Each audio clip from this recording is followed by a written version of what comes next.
నా పేరు doctor CL Venkatrao.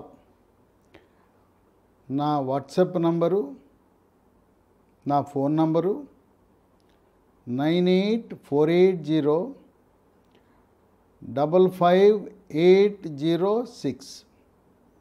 నా ఫోన్ నంబరు, వాట్సాప్ నంబరు 9848055806.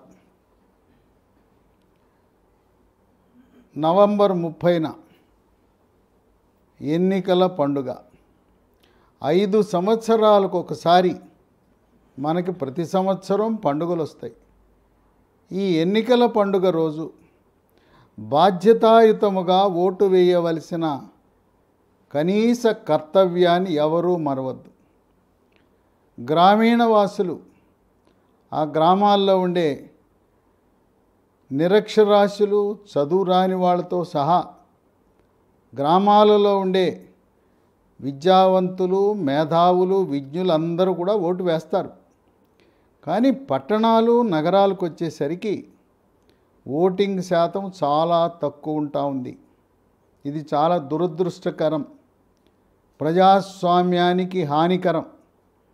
ఎందువలనంటే ప్రతి ఒక్కరూ నా ఒక్క ఓటుతో ఏమవుతుందిలే, నేను వేస్తే ఎంత, ఈకపోతే ఎంత, చాంతాడంత లైన్లు, క్యూలు ఉంటాయి అని చెప్పి చాలామంది పట్టణాల్లో, నగరాల్లో ఉండే విద్యార్థికులు, మేధావులు వీళ్ళు ఓటు వేయటానికి అంత ఆసక్తి కనపరచడం లేదు. ఇది గమనించిన కేంద్ర ఎన్నికల సంఘం పొడుగాటి లైన్లు లేకుండా మీకు సమీపంలో పోలింగ్ బూతులను ఏర్పాటు చేసి, ఎక్కడా కూడా తెలంగాణ రాష్ట్రంలో ఏ పోలింగ్ బూత్లో కూడా 800 ఓట్లు దాటి ఉండవు.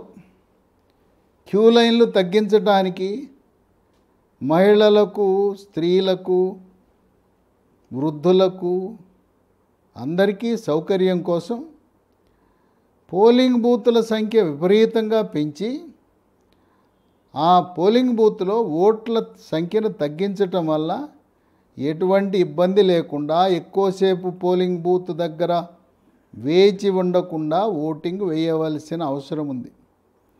ఎందుకంటే నిరక్షరాస్యులు, గ్రామీణ వాసులు, పట్టణంలో బస్తీల్లో ఉండే, మురికివాడల్లో ఉండే వాళ్ళు వేసిన ఓట్లను విద్యాధికులు, మేధావులు, విజ్ఞులు విశ్లేషించడం బాధ్యత కాదు.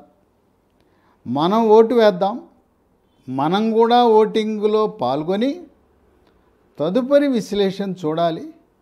ఎందుకంటే ఈరోజు ప్రజాస్వామ్య అపహాస్యానికి గురవుతూ ఉంది. విచ్చలవిడిగా మద్యము ఏరులై పారుతూ ఉంది.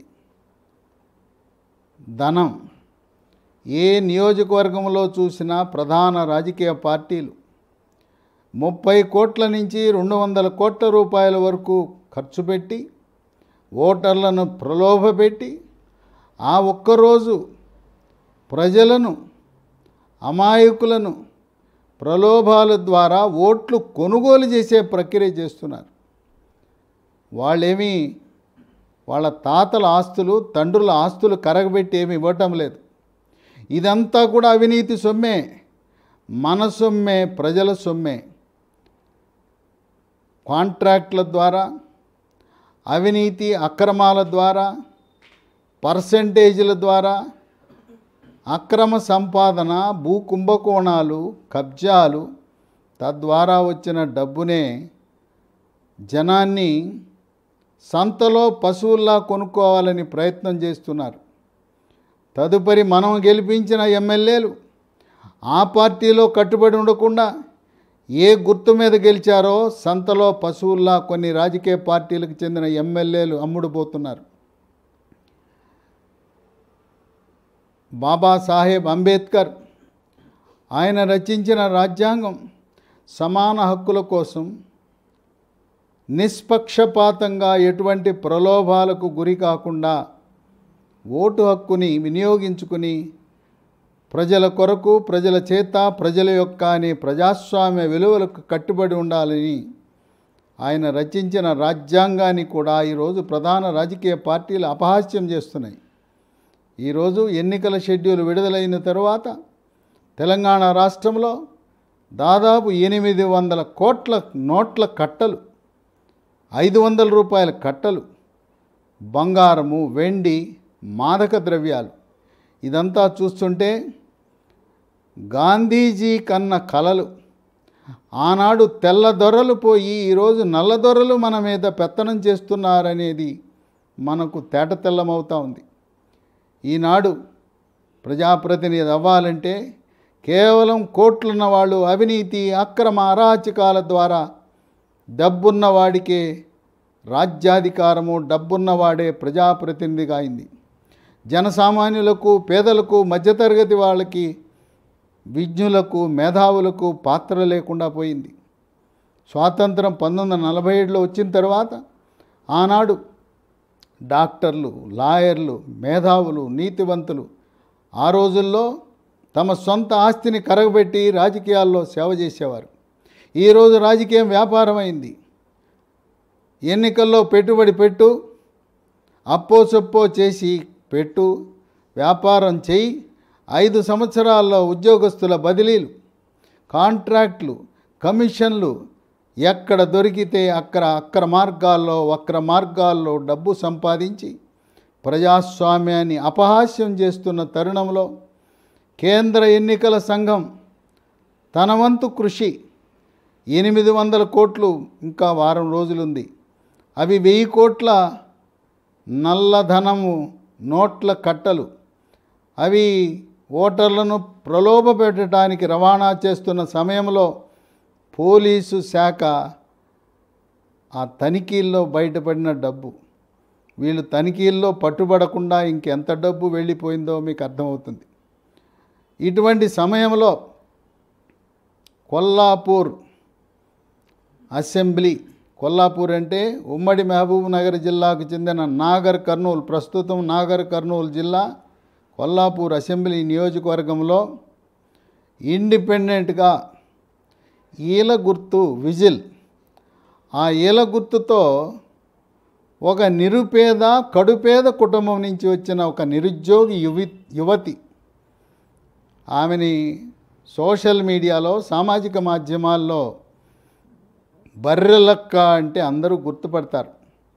ఆమె అసలు పేరు కర్నె శిరీష. ఆమె యొక్క జీవితం చాలా కష్టాల కడలితో ప్రారంభమైంది. ఈరోజు రాజకీయ పార్టీలన్నీ హామీ ఇస్తారు, దశల వారీగా మద్యపానం నిషేధిస్తామని చెప్పి. బెల్ట్ షాపులు విచ్చలవిడిగా ఉంటాయి. ఈరోజు మద్యమే ఒక ఆదాయ వనరుగా చేసుకునేటువంటి సమయంలో ఈ శిరీష యొక్క తండ్రి, ఆమె గ్రామం పేరు అది మరకల్ గ్రామం, పెద్ద కొత్తపల్లి మండలం, కొల్లాపూర్ నియోజకవర్గం. తండ్రి మద్యానికి బానిసై ఆ వ్యసనంలో మత్తులో జోగుతుండగా వాళ్ళకున్న కొద్ది ఇంటి స్థలాన్ని కూడా అక్రమార్కులు సంతకం చేయించుకుని, దొంగ సంతకం చేయించుకుని కబళించేశారు.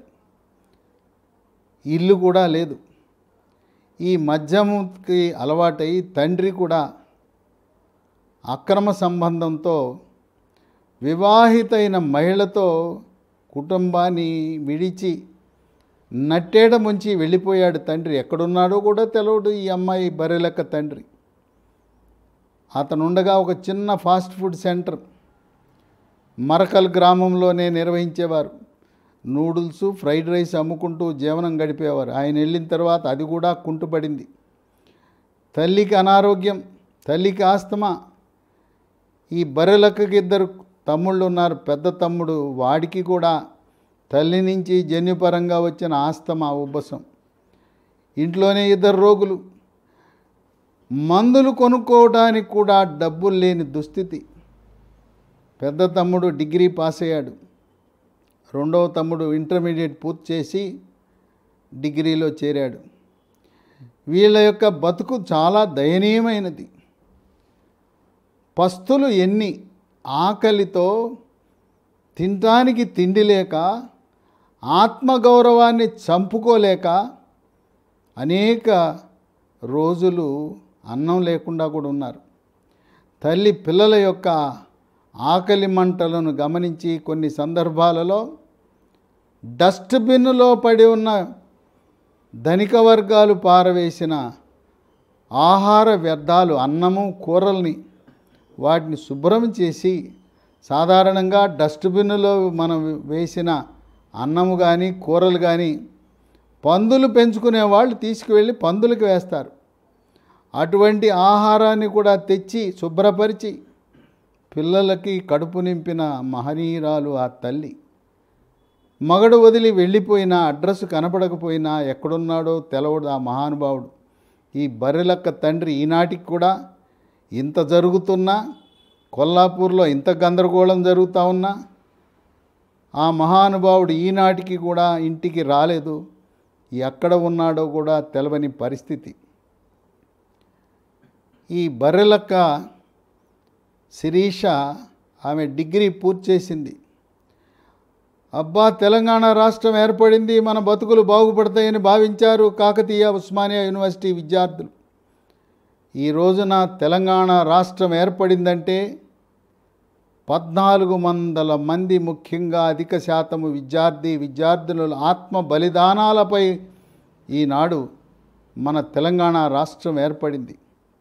ప్రధానంగా 2 యూనివర్సిటీలు, ఉస్మానియా యూనివర్సిటీ, కాకతీయ యూనివర్సిటీ విద్యార్థులు తెలంగాణ రాష్ట్రం ఏర్పడితే మన బతుకులు బాగుపడతాయి, నిధులు, నియామకాలు, నీళ్లు, గ్రామీణ ప్రాంతంలో ఉండే రైతులు, కౌలు రైతులు, కూలీలు, వ్యవసాయ కూలీలు, మనకి నీళ్ళు వస్తే కరువు పోతుంది, మన బతుకు బాగుపడుతుంది అని భావించారు విద్యార్థులు. యూనివర్సిటీలో ఉన్న విద్యార్థులు తెలంగాణ రాష్ట్రం ఏర్పడితే 2,90,000 ఉద్యోగాలు నింపితే మనకు బతుకు బంగారు బాట అవుతుందని భావించి చదువును సైతం పక్కన పెట్టి త్యాగం చేసి ఉద్యమంలో పాల్గొంటే ఇది విద్యార్థుల యొక్క, నిరుద్యోగుల యొక్క త్యాగ ఫలితమే తెలంగాణ రాష్ట్రం. దానికి సహకరించింది ఉద్యోగ సంఘాలు, ఆర్టీసీ సంఘాలు, అలాగే కవులు, కళాకారుల పాత్రని మనం వర్ణించనిది కాదు. కవులు పాటలు రాశారు, గేయాలు రాశారు, జానపద కళను ప్రోత్సహించారు. కవులు, కళాకారులు మారుమూల గ్రామాలకు, తండాలకు, అడవులలోకి కూడా వెళ్ళి జై తెలంగాణ అనే నినాదాన్ని ప్రాచుర్యంలోకి తెచ్చి సాగరహారం, సకల జనుల సమ్మె ఇలాంటి బృహత్తర కార్యక్రమాలకి కారణం నిరుద్యోగ యువత, విద్యార్థులు. ఈ రోజున రాజకీయ పార్టీలు మేము తెచ్చామని చెప్పుకుంటున్న వాళ్ళ యొక్క పాత్ర నామమాత్రమే. అటువంటి నిరుద్యోగులకు తెలంగాణ రాష్ట్రం ఏర్పడిన తర్వాత మొండి చెయ్యి 3,000 రూపాయలు నిరుద్యోగ భృతి నెలకిస్తామన్నారు. అది అడ్రస్ లేదు, ఉద్యోగాలు నింపలేదు. ఉద్యోగాలు ఎన్నికలు వచ్చినాయని ఆ సంవత్సరంలో నింపుదామనే ప్రక్రియ ప్రారంభించి అభాసుపాలయ్యారు. దేశంలో ఎక్కడా లేని విధంగా లీకులు, ప్రభుత్వము అవినీతి, తెలంగాణ పబ్లిక్ సర్వీస్ కమిషన్ యొక్క పనితీరు అధ్వానం. అయితే అక్కడ చైర్మన్గా ఉన్న జనార్దన్ రెడ్డి నిబద్ధత, నిజాయితీ గల వ్యక్తి. ఒక నిబద్ధత గల వ్యక్తిని చైర్మన్గా పెట్టి ఆయన కూడా నిర్వీర్యము చేసి ఈ విధంగా 2 సార్లు గ్రూప్ 1 పరీక్ష పెట్టి రద్దు చేయటం, అన్ని పేపర్లు అమ్ముకోవటం, లీకులు, ఇలా అవినీతికి ఆలవాలమైంది తెలంగాణ పబ్లిక్ సర్వీస్ కమిషన్. అటువంటి ఉద్యోగుల నోట్లో మట్టి కొడితే దాదాపు తెలంగాణ రాష్ట్రంలో ఉండే 40 లక్షల నిరుద్యోగులు చివరికి అమ్మా నాన్నని పాకెట్ ఖర్చులకు, రోజువారీ ఖర్చులకు అభ్యర్థించవలసిన దయనీయమైన పరిస్థితి అని బాధపడుతున్నారు. ఈ అమ్మాయి శిరీష బర్రెలక్క ఎందుకు పేరు వచ్చిందంటే, ఆ అమ్మాయి కూడా డిగ్రీ పూర్తయిన తర్వాత నోటిఫికేషన్ వస్తుంది, సర్వీస్ కమిషన్ ఉద్యోగ ప్రకటన వస్తుందని ఆశగా ఎదురు చూసింది. కనుచూపు మేరలో ఎక్కడా రాలేదు. ఉద్యోగ ప్రకటన లేదు, ఇల్లు గడవటం లేదు. అమ్మని అడిగి, అమ్మ నేను బర్రెలు కొనుక్కుంటాను, బర్రెలు కొనుక్కుంటే దాని బర్రె పాలు అమ్ముకొని జీవనోపాధి చేద్దామని చెప్పి 4 బర్రెలను కొనుక్కొని మేపటం ప్రారంభించింది. 4తో వచ్చిన ఆదాయంతో మరొక 4 8 బర్రెలైనవి. రోజు బర్రెలు కాసుకోవడానికి వెళ్ళేది. ఆ బర్రెలు కాసుకునే వాళ్ళు ఏం చేస్తారంటే బర్రెలను పొలంలోకి వదిలి అక్కడ పాటలు పాడుకుంటుంటారు. ఈ అమ్మాయి ఇంతకుముందు టిక్ టాక్ ఉన్నప్పుడు టిక్ టాక్లో తనకు వచ్చింది ఏదో వచ్చిరాంది చేసి టిక్ టాక్లో అప్లోడ్ చేసేది. ఆ టిక్ టాక్ అయిన తర్వాత ఇన్స్టాగ్రామ్లో ఆమె ఏమీ తప్పేం మాట్లాడలా, వాస్తవమే మాట్లాడింది. నేను డిగ్రీ పాస్ అయ్యాను, నాకు డిగ్రీ పట్టాలు వచ్చినాయి, మార్కు మెమోలు వచ్చినాయి, నోటిఫికేషన్లు రావటం లేదు, కనుచూపు మేరల్లో ఎక్కడా కూడా నోటిఫికేషన్లు ఉద్యోగాలు రావు, అందుకే నేను బర్రెలు మేపుకుంటున్నాను అని చెప్పి ఆమె టిక్ టాక్, సోషల్ మీడియా, ఇన్స్టాగ్రామ్లో పెట్టినవి లక్షలాది మంది, కోట్లాది మంది యొక్క ప్రజల ఆదరణ పొందినాయి ఆ వీడియోలు. దాంతో ప్రభుత్వ పెద్దలకు ఆగ్రహం వచ్చింది. నువ్వు ప్రభుత్వ ప్రతిష్ఠ తీసేస్తావా? నువ్వు చదివి ఉద్యోగం రాక బర్రెలు కాచుకుంటున్నావని చెప్పి మా ప్రభుత్వ ప్రతిష్టను దిగజారుస్తావని ఐపీసీ 505 కింద కేసు పెట్టారు.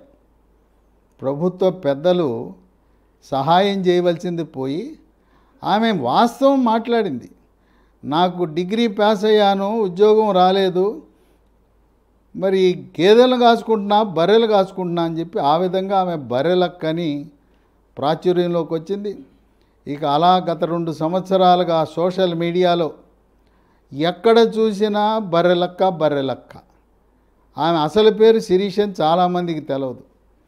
ఇది ఇలా ఉండగా రానే వచ్చినాయి ఎన్నికలు, అసెంబ్లీ ఎన్నికలు. ఎవరో ఆమెకి సలహా ఇచ్చారు, అమ్మా నువ్వు నిరుద్యోగ యువతీ యువకుల తరపున ఈ కొల్లాపూర్ అసెంబ్లీకి ఇండిపెండెంట్గా పోటీ చేయమ్మా అని చెప్పి సలహా ఇచ్చారు. ఆమె వెళ్ళి నామినేషన్ వేసింది. నామినేషన్ ఏదో తిరకాసు పెట్టి దాన్ని కాకుండా కావాలి, అసలు దాన్ని అనర్హత వేటు వేయాలని చూశారు నామినేషన్.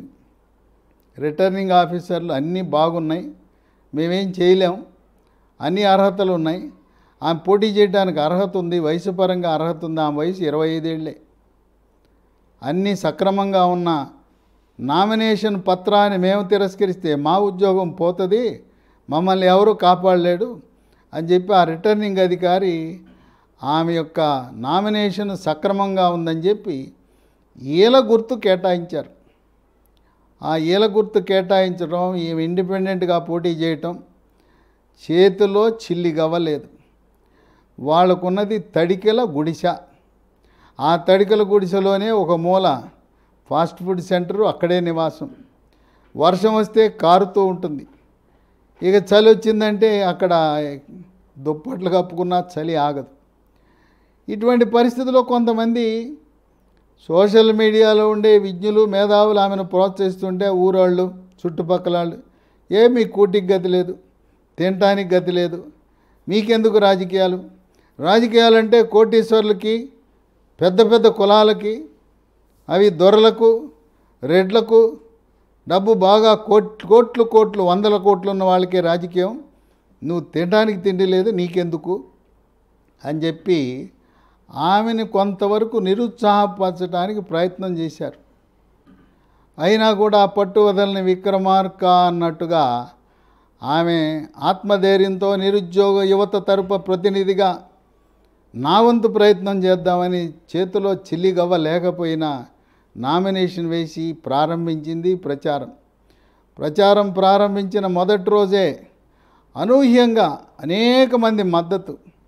ఈరోజు కొల్లాపూర్లో ప్రధాన పార్టీలు ప్రచారానికి వస్తే స్త్రీకి 500 రూపాయలు ఇస్తున్నారు, మగవాడు ప్రచారానికి వస్తే జెండా పట్టుకుంటే 1000 రూపాయలు ఇస్తున్నారు. అలాగే ఈనాడు వాళ్ళు జబర్దస్త్ అనే ఒక కార్యక్రమాన్ని నిర్వహిస్తారు. దాంట్లో నటించాలని ప్రయత్నించింది, అవకాశం దొరకలేదు. కనుక ఆమె యువకుల నిరుద్యోగ యువకుల తరపున పోరాటం చేస్తూ మరి చలనచిత్ర రంగంపై కూడా ఆమె కొంత ఆసక్తి ఉన్నది. అవకాశం వస్తే బుల్లి తెర మీదే కాకుండా పెద్ద తెర మీద కూడా నటించాలనే ఆలోచన ఉన్నది. ఇలాంటి వాళ్ళను ప్రధానమంత్రి మోదీ దృష్టికి వస్తే ఆయనే పిలిచి ఢిల్లీకి ఆహ్వానించి భోజనం పెట్టి, ఏ విధంగా మొన్న హైదరాబాద్ నగరం సికింద్రాబాద్ పెరేడ్ గ్రౌండ్లో మందకృష్ణ మాదిగ ఎంఆర్పిఎస్ ప్రతినిధిని హక్కున చేర్చుకుని ఆయనతో భావోద్వేగానికి గురైన ప్రధానమంత్రి బర్రెలక్కని ఆహ్వానించే సమయం త్వరలో ఉంది. అంతేకాదు గిరిజన మహిళ ద్రౌపది ముర్ము కూడా బర్రెలక్క గురించి తెలిస్తే ఆమెని రాష్ట్రపతి భవనానికి పిలిచి ఆమెకి విందు ఏర్పాటు చేసి భోజనం కూడా పెట్టే అవకాశం ఉంది. కనుక ఆమెకు బంగారు భవిష్యత్తు ఉన్నది. కష్టాల కడలిలో ఉన్న బర్రెలక్కకి మనందరి యొక్క సహాయ సహకారాలతో నిజమైన ప్రజాస్వామ్యం ప్రజ్వరిల్లాలంటే ఒక రోజున ప్లాట్ఫారం మీద ఛాయ్ అమ్ముకునే, టీ అమ్ముకునే ఒక నరేంద్ర మోడీ అనే వ్యక్తి ఈరోజు దేశానికి ప్రధానమంత్రి అయ్యాడు. మట్టిలో నుంచి వచ్చాము, మట్టిలోకే పోతాము, ఒక్క నూలు పోగు కూడా మన వెంట రాదని చెప్పి మహనీయుడు దేశం కోసం, ధర్మం కోసం ఈరోజు ప్రపంచ దేశాలు భారతదేశాన్ని చూస్తే ఎంతో కొనియాడే పరిస్థితి. అటువంటి ప్రధానమంత్రి కూడా బర్రెలక్క యొక్క ఆమె జీవిత చరిత్ర తెలిస్తే పిలిచి ఆహ్వానించి ఆమెని గౌరవించే పరిస్థితి రాబోతుంది. ఆమె గెలిచిన తర్వాత ప్రధాన రాజకీయ పార్టీలన్నీ కూడా మా పార్టీలో చేరు, మా పార్టీలో చేరేనే తరుణం ఉంటుంది. మరికొన్ని పార్టీలు అయితే అధికారంలోకి వచ్చిన పార్టీ, వాళ్ళకి మెజారిటీ ఉన్నా కూడా ఈ నిరుద్యోగ యువత 40 లక్షల మంది ఉన్నారు. వాళ్ళ కుటుంబ సభ్యులతో కలిపితే 1 కోటి ఉన్నారు.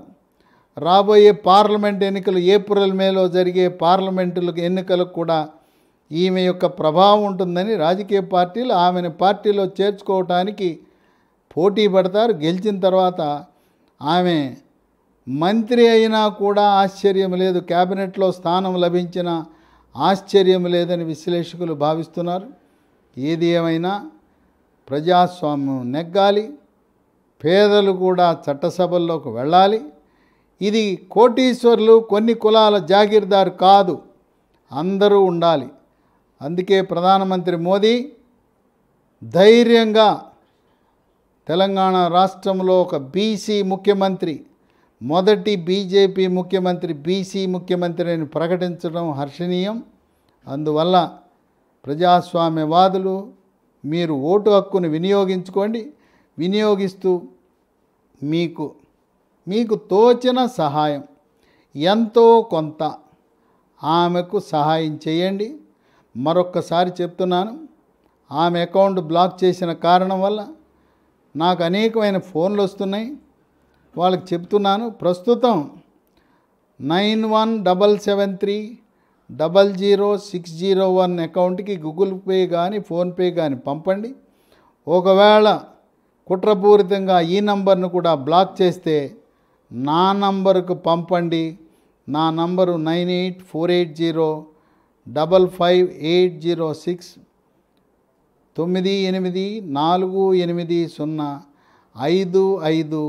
9848055806.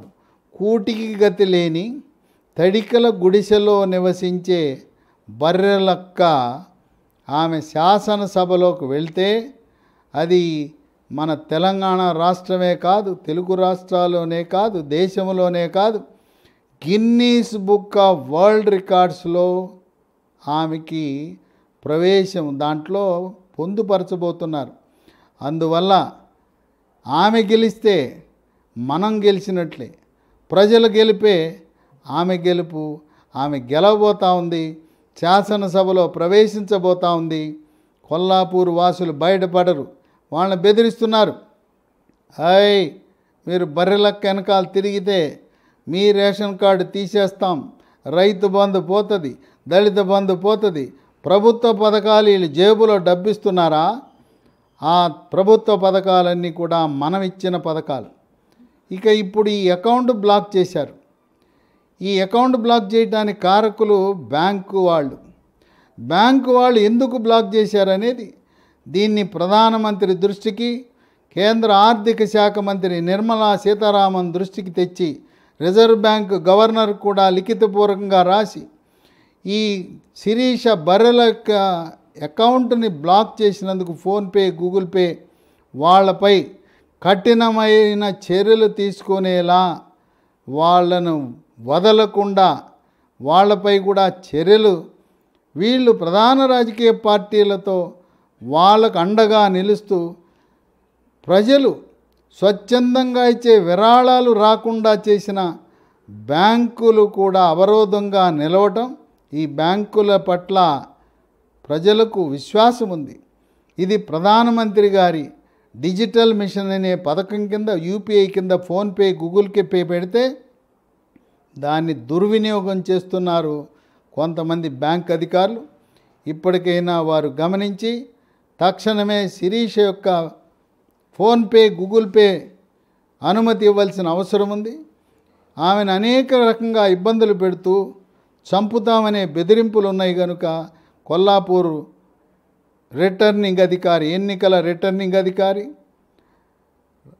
తెలంగాణ రాష్ట్ర చీఫ్ ఎలక్టరల్ ఆఫీసర్, ముఖ్య ఎన్నికల నిర్వహణాధికారి వికాస్ రాజ్, జిల్లా కలెక్టర్, నాగర్ కర్నూలు జిల్లా కలెక్టర్, జిల్లా ఎస్పీ, అలాగే డైరెక్టర్ జనరల్ ఆఫ్ పోలీస్ రంగంలో దిగి ఆమెకి వెంటనే మిగతా రాజకీయ పార్టీలకు ఏ విధంగా రక్షణ కోసం, ఎందుకంటే ఎన్నికల్లో పోటీ చేసే అభ్యర్థులకు కూడా గన్మెన్లు ఇవ్వచ్చు కనుక ఆమెకు తక్షణం ఆమె రక్షణ కోసం అభ్యర్థులకు కూడా ఏ విధంగా ఇస్తారో ఈమెకు కూడా గన్మెన్ను కేటాయించవలసిన, పోలీసు భద్రత ఏర్పాటు చేయవలసిన అవసరం ఉన్నదని మేధావులు, హితులు, అంబేద్కర్ వాదులు, విజ్ఞులు భావిస్తున్న తరుణంలో ప్రభుత్వ యంత్రాంగం తక్షణమే స్పందించి ఆమెకి పోలీసు భద్రత, గన్మెన్లు కేటాయించవలసిందిగా ప్రజల తరపున ఆమె విజ్ఞప్తి చేస్తుంది. అయితే ఈమె అభ్యర్థిగా రిటర్నింగ్ అధికారికి ఒక దరఖాస్తు ఇవ్వాల్సిన అవసరం ఉంది. వెంటనే అంబేద్కర్ వాదులు, మాల మహానాడు ప్రతినిధులు, ఎంఆర్పిఎస్ కృష్ణ మాదిగ, అలాగే మాదిగ ఎడ్యుకేషన్ విద్యార్థుల సంఘం, ఉద్యోగుల సంఘం రంగంలో దిగి ఒక దళిత యువతి, ఆమె మనకు కుమార్తె అనుకోండి, మీ బిడ్డ అనుకోండి, ఆమెను ఆదుకోండి, ఎంతో కొంత సహాయం చేయండి. ఆమె గెలుపు కోసం మనం అందరం కూడా మన వంతు సహాయం, ఆమెకి చేసిన సహాయం వల్ల మనకు పోయేదేమీ లేదు. ఇది గెలిస్తే, ఆమె గెలిస్తే ఇది మన విజయంగా భావిస్తాం. తప్పకుండా ప్రజాస్వామ్యం వర్ధిల్లాలి.